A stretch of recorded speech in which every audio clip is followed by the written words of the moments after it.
वज़ीर-ए-आज़म नरेंद्र मोदी के वाराणसी के 2 रोज़ा दौरे के दूसरे दिन यानी आज कई अहम प्रोग्रामों के इनेकाद का इम्कान है। पीएम मोदी सुबह 9 बजे बीजेपी की हुकूमतों वाली रियासतों के वज़ीर आला, नायब वज़ीर आला के साथ अहम मीटिंग करने वाले हैं। ये मीटिंग दोपहर 3 बजे तक चलने का इम्कान है। इसे 2022 के असेंबली इंतखाबात से पहले एक अहम मीटिंग करार दिया जा रहा है। इसके बाद पीएम शाम को स्वारवेद महेंद्र धाम के ज़ेरे एहतमाम एक प्रोग्राम में भी शिरकत करेंगे। इसके बाद शाम में तकरीबन 5 बजे पीएम मोदी वाराणसी हवाई अड्डे से नई दिल्ली के लिए रवाना हो जाएंगे। वज़ीर-ए-आज़म नरेंद्र मोदी ने कल दिन में काशी कॉरिडोर का तोहफा तो दिया ही, साथ ही देर रात तक कई सरगर्मियों में वो मसरूफ नजर आए। क्रूज पर बीजेपी वाली रियासतों के वज़ीर आला के साथ मीटिंग करने के बाद पीएम मोदी गुदुलविया पहुंचे और वहां सड़क पर चलकर तरक्याती कामों का खुद जायजा लिया, लोगों से बात की।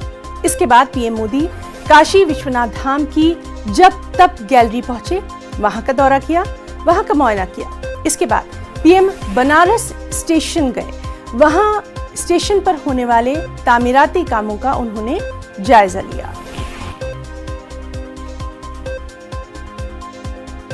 और चलिए सीधे रुख करेंगे हमारे नुमाइंदे ऋषभ बनी का। ऋषभ, आपसे जानना चाहेंगे, बेहद अहम ये दौरा माना जा रहा है, आज क्या कुछ अहम वहां पर पीएम के दौरे के ताल्लुक से? देखिए, प्रधानमंत्री नरेंद्र मोदी इस वक्त BLW, जिसको बरेका भी कहते हैं, गेस्ट हाउस में रात को रुके थे। सीएम योगी सर्किट हाउस में रुके थे। सीएम वहां पर पहुंच रहे हैं। सबसे पहले प्रधानमंत्री जो राष्ट्रीय संगठन है भारतीय जनता पार्टी का, जो प्रांतीय संगठन है, और उत्तर प्रदेश भाजपा के जो अध्यक्ष हैं स्वतंत्र देव सिंह, मुख्यमंत्री के साथ एक बैठक करेंगे, ऐसा माना जा रहा है। करीब 35-40 मिनट तक चलने वाली इस बैठक में 2022 में होने वाले उत्तर प्रदेश के विधानसभा चुनाव के बारे में चर्चा होगी। तमाम रणनीति बनाई जाएंगी, किस मॉडल पे चुनाव लड़ना है, इन सब बातों की चर्चा होगी। 35 मिनट के बाद बता रहे हैं तकरीबन 9:55 पर यह मीटिंग खत्म होगी। और उसके बाद जो भाजपा शासित प्रदेशों के मुख्यमंत्री हैं, यूपी को मिला लें तो ऐसे 12 मुख्यमंत्री और 9 उप मुख्यमंत्री यहाँ पर मौजूद हैं। 10 बजे से 2 बजे तक इन उप मुख्यमंत्रियों और उप मुख्यमंत्रियों के साथ प्रधानमंत्री नरेंद्र मोदी की बैठक होगी। और ऐसा बताया जा रहा है कि प्रदेशों में चलाए जा रहे विकास कार्यों के बारे में नरेंद्र मोदी बातचीत कर सकते हैं, उसके ऊपर विचार विमर्श कर सकते हैं। 2 बजे के बाद उनका कार्यक्रम सर्ववेद मंदिर का जो वार्षिकोत्सव है उसमें जाने का है। जी ऋषभ, आपसे ये भी जानना चाहेंगे कि पहले ही बनारस की शाम जो है हमेशा से मशहूर रही है, और अब कल के बाद, कल जिस तरह से कॉरिडोर का पूरा इफ्तिताह किया गया, लोगों को दिया गया, उसके बाद बनारस का जो रेलवे स्टेशन है वो भी पूरी तरह से तब्दील नजर आया। क्या कुछ वहां पर बदला हुआ नजर आ रहा है और लोगों के तासुरात?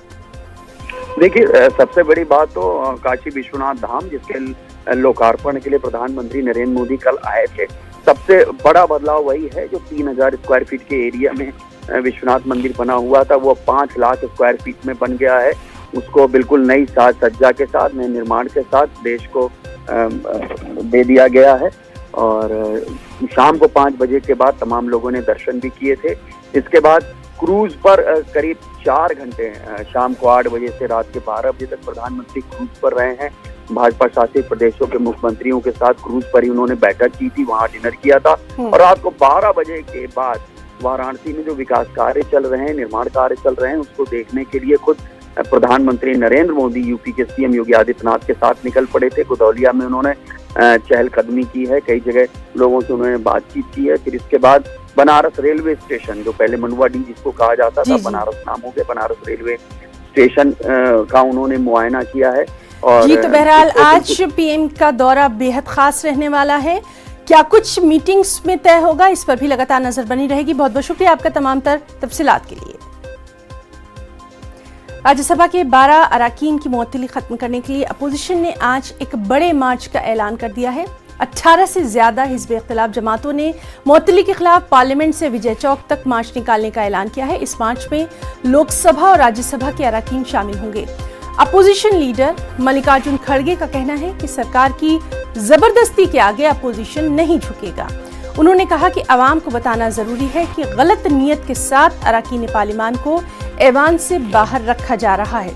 मुअत्तल अरकान की बहाली के लिए अपोजिशन लगातार सरापा एहतजाज है। कई दिन से पार्लियामेंट के अहाते में गांधी जी के मुजस्समे के सामने धरना भी दिया जा रहा है। हमारे साथ मौजूद हैं इस वक्त हमारे साथी रवि सिसोदिया।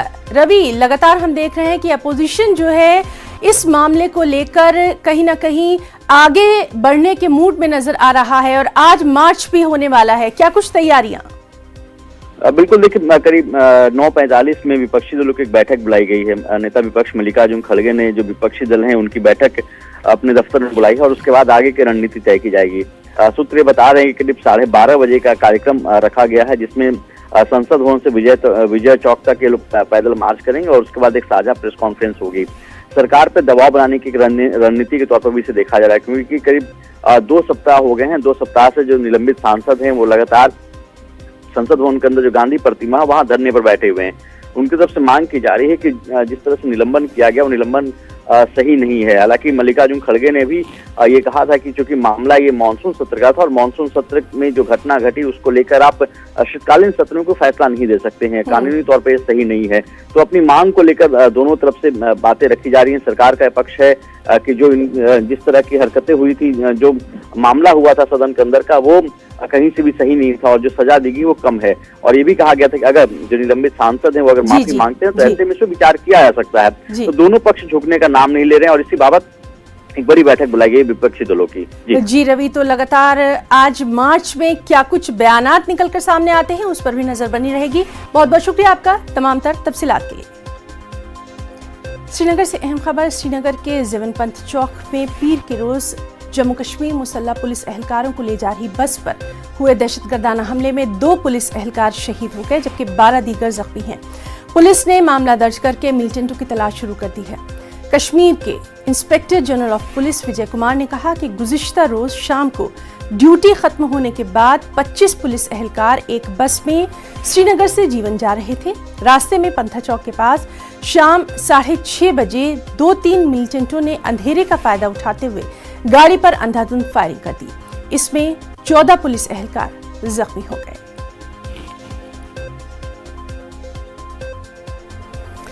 कर्नाटक में एमएलसी इंतखाबात के नताइज का ऐलान आज किया जाएगा। एमएलसी की 25 सीटों के लिए 10 दिसंबर को इंतखाबात हुए थे।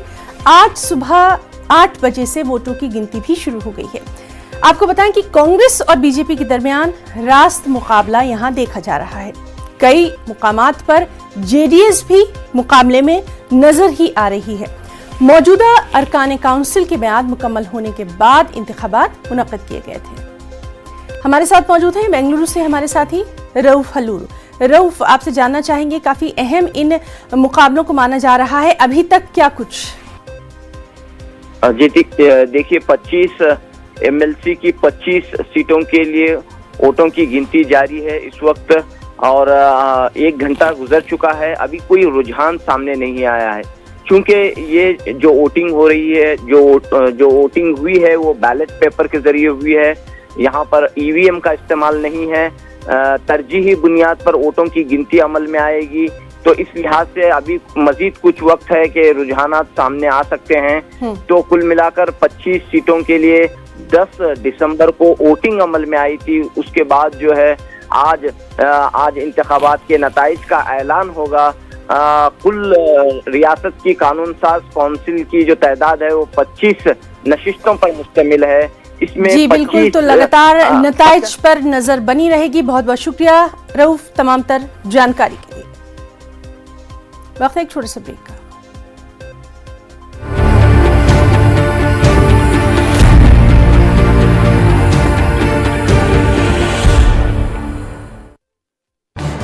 इस न्यूज हेडलाइंस के प्रायोजक। मुल्क में ओमिक्रॉन का दायरा वसी होता जा रहा है। गुजरात के सूरत में ताज़ा मामला सामने आया है। जनूबी अफ्रीका से आए एक शख्स को ओमिक्रॉन हुआ है। अब गुजरात में ओमिक्रॉन की मजबूरी तादाद 4 हो गई है। वहीं रियासत महाराष्ट्र में ओमिक्रॉन की कुल तादाद 20 तक जा पहुंची है। पूरे मुल्क में अब तक 41 ओमिक्रॉन के मामले सामने आ चुके हैं। वाज़ेह है कि आंध्र प्रदेश, कर्नाटक, राजस्थान, पंजाब और दिल्ली में ओमिक्रॉन ने दस्तक दे दी है। सबसे ज्यादा ओमिक्रॉन के मामले महाराष्ट्र में ही देखे जा रहे हैं। सीधे रुख करेंगे मुंबई का, हमारे साथ मौजूद हैं हमारे साथी अमित राय। अमित, महाराष्ट्र में ओमिक्रॉन का दायरा जो है वो लगातार बढ़ता दिखाई दे रहा है, साथ ही साथ कोरोना के भी कई मामले सामने आ रहे हैं, कई जानी मानी हस्तियों में कोरोना पॉजिटिव पाया गया है, तफसीलात चाहेंगे।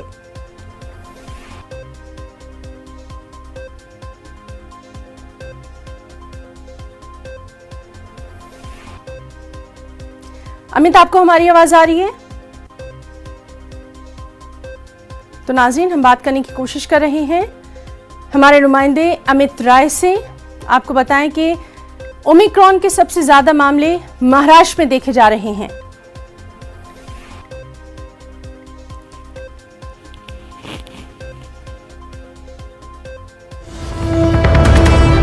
जम्मू कश्मीर के जिला पुंछ से बड़ी खबर आपको दे दें। सिक्योरिटी फोर्स और मिलिटेंटों के बीच एनकाउंटर की यह खबर है।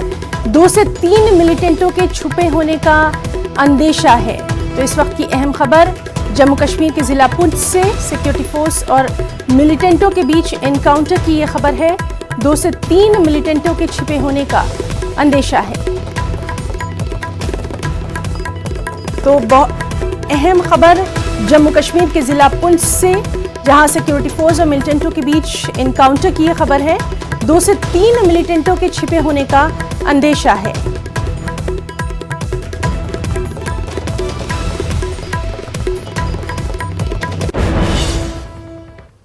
इक्कीस साल बाद मिस यूनिवर्स का खिताब हिंदुस्तान के नाम रहा। हिंदुस्तान की हरनाज कौर संधू ने यह मुकाबला जीता। हरनाज का ताल्लुक पंजाब के चंडीगढ़ से है। मिस दीवा यूनिवर्स 2021 इसराइल में मुनक़िद किया गया। इस मुकाबले के इब्तिदाई मरहले में 75 से ज़्यादा खूबसूरत और बासलाहियत ख़वातीन ने हिस्सा लिया। ताहम 3 ममालिक की ख़वातीन ने टॉप 3 में अपनी जगह बनाई, जिनमें हिंदुस्तान की मिस इंडिया हरनाज कौर संधू भी रही। हरनाज ने जनूबी अफ्रीका और पैराग्वे की हसीनाओं को पीछे छोड़कर मिस यूनिवर्स का ताज अपने सर लिया। बॉलीवुड अदाकारा दिया मिर्जा भी इस खास तकरीब का हिस्सा रहीं। उधर उर्वशी रतौला ने इस बार मिस यूनिवर्स 2021 के मुकाबले को जज किया। मिस यूनिवर्स हरनाज कौर संधू के साथ न्यूज़ 18 नुमाइंदे शैलेंद्र वांगू ने खास बातचीत की।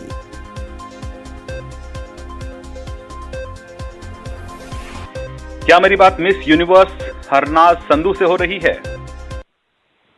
सलाम, नमस्ते। बिल्कुल आपकी बात हरनाज कौर संधू मिस यूनिवर्स 2021 जो इंडिया से है और जिसने इंडिया को रिप्रेजेंटेशन दी है। 21 सालों के बाद मौका मिला है इंडिया को मिस यूनिवर्स का क्राउन डालने का, और आप उससे ही बात कर रहे हो। आपको बहुत बहुत बधाई। You have created history again. Nation is feeling so proud of you. आपको भी बहुत, पूरी दुनिया, पूरी देश को बहुत बधाई, क्योंकि उनकी दुआएं की बिना शायद ये ना होता, उनकी सपोर्ट की बिना ये कभी ना पॉसिबल होता।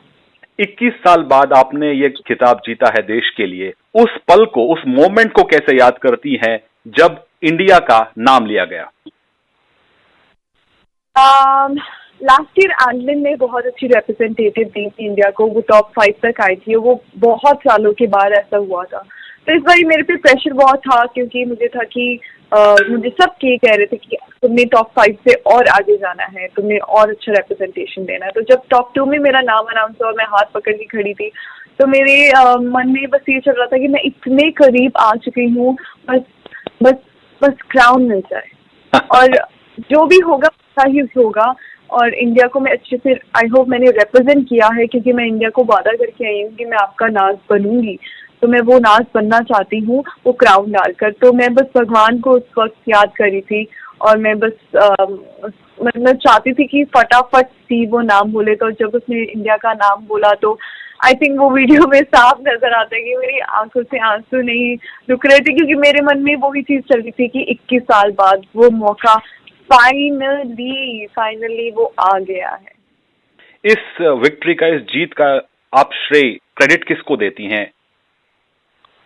अगर मैं पर्सनली बोलूं तो मेरी मॉम, बिल्कुल, वो जो मेरे साथ हमेशा रही हैं, वो तो जैसे she is my best friend. और अपने नेशनल डायरेक्टर नताशा ग्रोवर को और MD of times of India mister Vineet Jain को मैं एक डेडिकेट करना चाहती हूँ, क्योंकि उन्होंने इतनी मेहनत की है, स्लीपलेस नाइट्स, और इतनी मेहनत की है। और उन सब लोगों को जिन्होंने मुझे इतना प्यार दिया है, उन सब लोगों ने जिन्होंने मुझे ऑनलाइन मैसेजेस करके, कमेंट्स करके मेरे लिए दुआएं की है, मेरे को हमेशा कॉन्फिडेंस फील करवाया है, आई थिंक ये उन सब के लिए डेडिकेटेड है। आप पंजाब से बिलोंग करती हैं, आपके परिवार और आपके दोस्त किस तरह से आपको बधाई दे रहे हैं? मैं सच्ची बात बोलती हूँ कि मैं बहुत एक्साइटेड हूँ घर जाने के लिए। मैं अपनी मॉम को तब से नहीं मिली हूँ जब से मैं जीती हूँ मिस दिवा इंडिया का खिताब, और मैं सबसे पहले जाके अपनी मॉम को हक करना चाहती हूँ और मैं भंगड़ा करना चाहती हूँ, पर मैं गोल्डन टेम्पल जाना चाहती हूँ सबसे पहले, क्योंकि मैंने ये मन्नत मांगी थी कि मैं वो क्राउन लेकर आऊँ भगवान से, और मैं भगवान के मतलब वो गुरुद्वारे में लेकर जाऊंगी गोल्डन टेम्पल में और माथा टेकूंगी। पंजाब से आपकी जर्नी शुरू हुई थी, वो सफर कितना मुश्किल था? क्या कभी आपने सोचा था कि आप वर्ल्ड भर में खिताब जीत पाएंगे, एक मिस यूनिवर्स बन पाएंगी? या आई थिंक पंजाब का जो इतिहास है वो बहुत ही मुश्किल रहा है। गुरुओं पीरों की ये धरती है, तो वो जो पावर होती है ना कि आप हासिल कर सकते हो कुछ भी, वो शुरू से ही रही है। और हम हिंदुस्तानी हैं ही दिल के इतने सच्चे, इतने कॉन्फिडेंट कि हमें कुछ भी हमारा तहस नहस नहीं कर सकता। तो आई थिंक वो पावर मुझे मेरे देश से हमेशा मिली है। जब भी मैंने इंडिया का फ्लैग देखा तो मुझे पता था कि मैं करके दिखाऊंगी, क्योंकि मेरे साथ पूरा भारत है। Thank you so much. इस वक्त की अहम खबर, श्रीनगर में मिलिटेंटों का मुसल्लह पुलिस फोर्स की बस हमले के ताल्लुक से है। जख्मी पुलिस एहलकार जख्मों की ताब न लाते हुए चल बसे।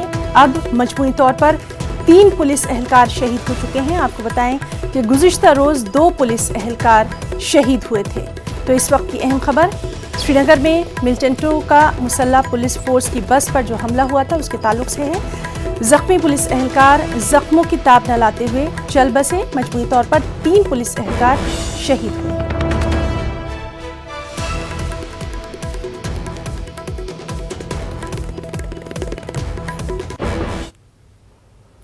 कोरोना वबा के दौरान बाहमी इमदाद और इंसार का जज्बा मुस्तहकम हुआ है। मुल्क इस वबा से मुत्तहिद होकर मुकाबला कर रहा है। टीकाकारी के ऐलान के बाद हम बेहतर ताउन करें, जिससे हम कोरोना को मात देने की जानिब कदम बढ़ा सकें। नेटवर्क 18 इस मुहिम में हर कदम पर आपके साथ रहेगा। जब तक सभी महफूज नहीं तब तक कोई महफूज नहीं होगा। इसी सोच की बुनियाद पर हमारी मुहिम संजीवनी का मकसद ये यकीनी बनाना है कि वैक्सीन पाना सभी हिंदुस्तानियों का हक है।